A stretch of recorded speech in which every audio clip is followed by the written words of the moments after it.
आकाशवाणी भोपाल से प्रस्तुत हैं प्रादेशिक समाचार।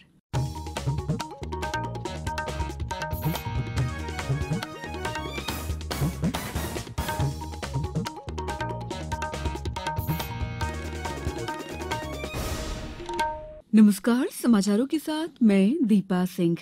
सबसे पहले मुख्य समाचार। प्रदेश के विकास में करदाताओं का महत्वपूर्ण योगदान, मुख्यमंत्री ने भामाशाह सम्मान समारोह में कहा। केंद्रीय वाणिज्य और उद्योग मंत्री ने कहा, गुणवत्ता पर ध्यान देने से ही देश की अर्थव्यवस्था अग्रणी हो सकती है।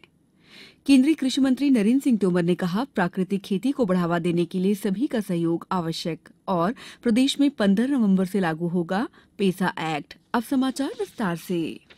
प्रदेश के विकास में करदाताओं का महत्वपूर्ण योगदान है। ये बात मुख्यमंत्री शिवराज सिंह चौहान ने कल भोपाल में रविन्द्र भवन में भामाशाह सम्मान समारोह में सर्वाधिक कर जमा करने वाले संस्थानों के उद्योग और व्यवसाय क्षेत्र के प्रतिनिधियों को सम्मानित करते हुए कही।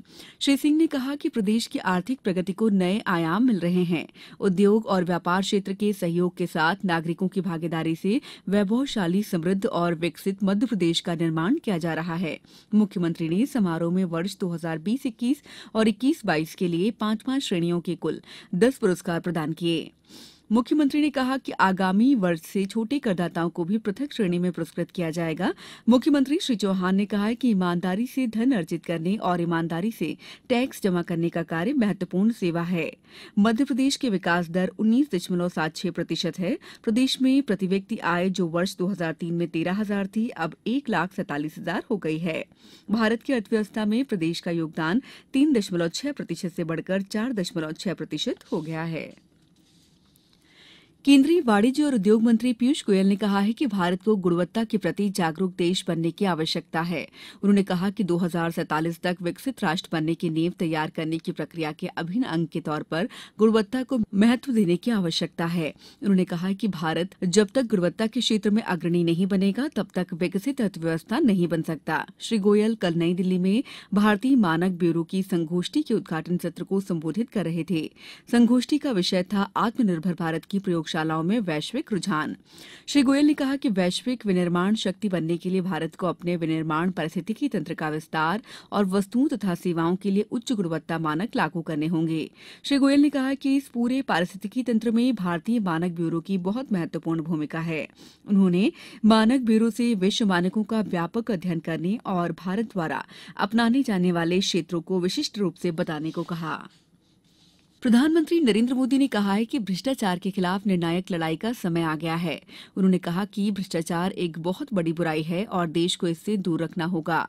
श्री मोदी ने नई दिल्ली में केंद्रीय सतर्कता आयोग सीवीसी के सतर्कता जागरूकता सप्ताह कार्यक्रम को संबोधित करते हुए कहा कि एक विकसित भारत के लिए विश्वास और विश्वसनीयता महत्वपूर्ण है और सरकार में लोगों का विश्वास लोगों के आत्मविश्वास को बढ़ाता है।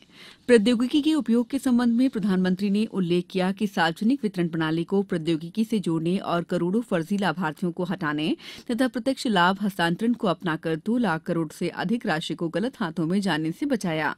रक्षा क्षेत्र में सरकार की पहलों का जिक्र करते हुए उन्होंने कहा कि अब घोटालों की संभावना समाप्त हो गई है, क्योंकि राइफल से लेकर लड़ाकू विमानों और रक्षा उपकरणों का निर्माण भारत स्वयं कर रहा है। भारतीय रिजर्व बैंक की मौद्रिक नीति समिति ने मुद्रास्फीति अनिवार्य सीमा से अधिक पहुंचने पर सरकार को भेजी जाने वाली रिपोर्ट पर चर्चा और इसका मसौदा तैयार करने के लिए कल एक बैठक की। ये बैठक हालांकि पहले तय कार्यक्रम में शामिल नहीं थी।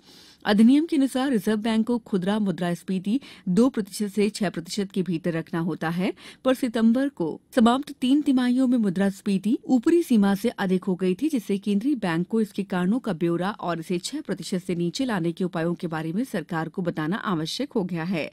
रिजर्व बैंक के गवर्नर शक्तिकांत दास की अध्यक्षता में हुई इस बैठक में मौद्रिक नीति समिति के सभी सदस्यों माइकल देवव्रत पात्रा, राजीव रंजन, शशांक भिड़े, आशिमा गोयल और जयंत आर वर्मा ने भाग लिया। समाचारों में वक्त है ब्रेक का। ये समाचार आप आकाशवाणी भोपाल से सुन रहे हैं। हमारे समाचारों को अब आप कभी भी और कहीं भी अपनी सुविधा के अनुसार सुन सकते हैं।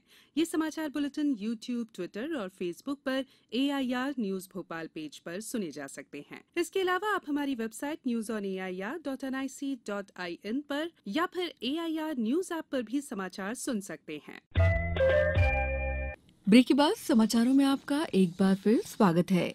केंद्रीय कृषि और किसान कल्याण मंत्री नरेंद्र सिंह तोमर की अध्यक्षता में कल नई दिल्ली में राष्ट्रीय प्राकृतिक कृषि मिशन एनएमएनएफ की संचालन समिति की पहली बैठक आयोजित हुई। श्री तोमर ने इसमें एनएमएनएफ पोर्टल का लोकार्पण किया। श्री तोमर ने कहा कि देश में प्राकृतिक खेती के मिशन पर सभी के सहयोग से आगे बढ़ाया जाएगा। उन्होंने अधिकारियों को राज्य सरकारों और केंद्रीय विभागों के साथ तालमेल स्थापित करने और बाजार से संपर्क बनाने को कहा ताकि किसानों को उनके उत्पादों की बिक्री में और आसानी हो सके। मुख्यमंत्री शिवराज सिंह चौहान ने कहा है कि 15 नवंबर से प्रदेश में पेसा एक्ट लागू कर दिया जाएगा, जिससे हमारे जनजातीय भाई बहनों को कई सुविधाएं मिलेंगी। सामाजिक समरसता के साथ सामाजिक न्याय भी मिलेगा। मुख्यमंत्री श्री चौहान कल खालवा जिला खंडवा में लघु वनोपज सहकारी समितियों की क्षमता वृद्धि हेतु प्रशिक्षण सह जागरूकता और तेंदुपत्ता लाभांश वितरण समारोह को संबोधित कर रहे थे। मुख्यमंत्री ने कहा है कि तेंदुपत्ता संग्राहक के बच्चों की पढ़ाई का खर्च भी सरकार वहन करेगी। अब तेंदुपत्ता के कुल लाभांश की 75% राशि तेंदुपत्ता संग्राहकों में वितरित की जाएगी। खालवा में अगले शिक्षण सत्र से महाविद्यालय खोला जाएगा। मुख्यमंत्री श्री चौहान ने 786 करोड़ रुपए लागत के 43 कार्यों का भूमि पूजन और 79 करोड़ 59 लाख रुपए लागत के 9 कार्यों का लोकार्पण किया।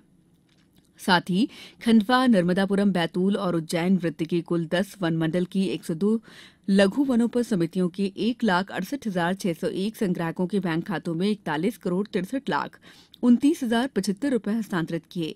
मुख्यमंत्री श्री चौहान ने कहा कि क्षेत्र के विकास में हर संभव प्रयास किए जाएंगे। आईसीसी टी20 क्रिकेट विश्व कप में आज एडिलेड ओवल में न्यूजीलैंड का मुकाबला आयरलैंड से होगा। मैच भारतीय समय के अनुसार सुबह 9:30 पर शुरू होगा। इसी मैदान पर दूसरा मैच ऑस्ट्रेलिया और अफगानिस्तान के बीच होगा। भारतीय समयानुसार ये मैच दोपहर 1:30 पर आरंभ होगा। जॉर्डन के अम्मान में एशियाई मुक्केबाजी चैंपियनशिप में भारत के कपिल पोखरिया और सविता अपने अपने क्वार्टर फाइनल मुकाबलों में हारकर प्रतियोगिता से बाहर हो गए हैं। 86 किलोग्राम भार वर्ग में कपिल को ईरान के पारिया अमीरी ने 5-0 से हराया। महिला क्वार्टर फाइनल में 50 किलोग्राम भार वर्ग में सविता को जापान की सुकीमी नाकिमी ने हराया। चैंपियनशिप में आज शिव थापा सहित 5 पुरुष मुक्केबाज अपने अपने प्री क्वार्टर फाइनल मुकाबले खेलेंगे। प्रतियोगिता में 27 देशों से 267 मुक्केबाज भाग ले रहे हैं। अब कुछ समाचार संक्षेप में। खंडवा जिले में प्रधानमंत्री सूक्ष्म खाद्य उद्यम योजना के तहत एक जिला एक उत्पाद दिवस आज आयोजन किया जा रहा है। आगर मालवा जिले में एक जिला एक उत्पाद और रोजगार दिवस का आयोजन आगर सामुदायिक भवन में किया जा रहा है। कार्यक्रम में कृषि उद्यानिकी उद्योगों की जानकारी प्रदान की जाएगी। मंदसौर जिले में खाद की कालाबाजारी को रोकने के लिए जिले में खाद दुकानों के निरीक्षण के लिए 3 दल गठित किए गए। इन दलों ने मल्हारगढ़, मंदसौर और सीतामऊ सुवासरा क्षेत्र की दुकानों का निरीक्षण किया। जबलपुर हाईकोर्ट ने भोपाल कलेक्टर के उस आदेश पर रोक लगाई है जिसके तहत भोपाल में हुक्का बार के संचालन पर प्रतिबंध लगा दिया गया था। राजधानी भोपाल के एक हुक्का बार संचालक की याचिका पर सुनवाई करते हुए हाईकोर्ट ने यह आदेश सुनाया है। नर्मदापुरम जिले में मध्यप्रदेश स्थापना दिवस से 7 नवंबर तक विभिन्न कार्यक्रम आयोजित किए जा रहे हैं। इसी श्रृंखला में पर्यटन को बढ़ावा देने के लिए आज पचमढ़ी के पर्यटन स्थल मढ़ई से साइकिलिंग का आयोजन किया जा रहा है। इंदौर में मध्यप्रदेश स्थापना दिवस के उपलक्ष्य में साप्ताहिक कार्यक्रम आयोजित किए जा रहे हैं।